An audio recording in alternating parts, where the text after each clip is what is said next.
រៀបរាប់រឿងពិតជីវិតការងារជាដៃកងឡានប្រឹងមិនដែលខានរកលុយទុកគ្រាន់ចិញ្ចឹមគ្រួសារច្រើនថ្ងៃច្រើនខែវ័យប្រែចាស់ទៅ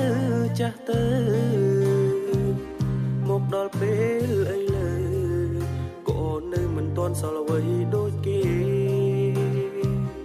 ពេលខ្លាំងក៏ខូចតិចតួចខ្ញុំរកលុយធ្វើមិនបានមានតែពឹងខ្លួនប្រានននៀលក្រំឡានក្បាលទល់នឹងដីជីវិតខ្ញុំអើយពេលណាបានធូរស្បើយដូចគេខំមិនដែលទំនេរនៅតែរកមិនសល់រៀបរាប់រឿងពិត